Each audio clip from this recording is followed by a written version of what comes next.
Atul sa pagbisita ni Governor Robert Uy sa isla sa Aligway sa Dapitan City, napulo ka makina sa panagat, bugas, solar street lights sa guban pa, gihatag ngadto sa katawhan. Sa dugang detalye, ania si Steven Bebeloni. Bisan pa sa pagbunok sa ulan ni Anang Kadlawon, wala matinag ang grupo ni Goberto Uy sa pagpadayon sa patud sa mga ayuda alang sa mga katawan sa isla sa Aligway. Lulan sa tulo ka speedboat ug laing duha ka dagkong pump boat nga gikargahan sa mga ayuda, mibiyahe ang grupo ngadto sa Aligway aron mapaambit ang mga nagkadaiyang ayuda nga gikinahanglan usab sa mga katawan sa isla. Paghidangat sa isla, gipahigayon ang usa ka programa diin didto gitunol ang napulo nga mga makina sa pump boat, 250 ka sakong bugas, tulo ka solar lights, usa ka wheelchair, assorted medicines, tagurang mga bola sa volleyball ug basketball. Tungod niini wala magdahom ang mga katawan sa Aligway nga ingon niini kadaghana ang ilang nadawat nga grasya gikan sa probinsya sanglit makinaraman unta sa pambot ang ilang gitinguha alang sa ilang mga mangingisda.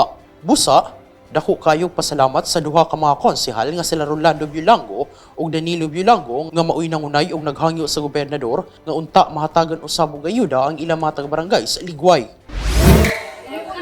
Pasalamat kami kanimo sa mga utang nga among magamit sa panginaadlaw nga kinabuhi nga niabot diri sa among barangay sa talang mga naay mga tambal o ang suga nga si ingon ni engineer among pilian o kasay among mga maangayan kay tulo man ang klase. Dayon salamat po sa akong taga-barangay Aligway nga kami nagkaiusa sa pagdawat ni ko pagpadayon kalabo diri sa among barangay Aligway. O gusto ko daghan kayong salamat Gobernador Roberto Uy.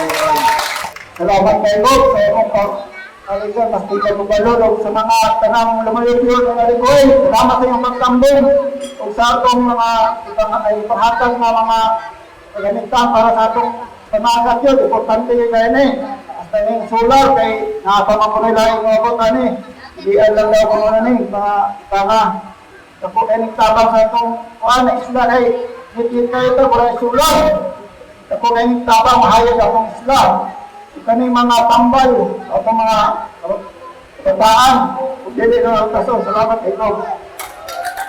Samtang, gidawat usab ni Francisca Vidal ang usa ka wheelchair alang siyang isuon nga si Bining Bindanyo ug nakuha usab nila John Patrick Tabiliran ug Jimwell Bindanyo ang bola sa volleyball ug basketball. Sa maong okasyon, adunay gipahigayong feeding sa mga kabataan, pagpanghatag og mga t-shirts ug pang-apod-apod sa mga pack lunch alang sa tanang mitambong. Magpabiling updated sa pinakaulahing kalambuan ning atong probinsya. I-like ug i-follow ang among Facebook page ug mag-subscribe sa among YouTube channel. Kini si Kathleen Joyce Umpa, JRMSU Student Intern alang sa Zamboanga del Norte Provincial News Network, ang dapig sa kamatuoran, duyok sa kalambuan.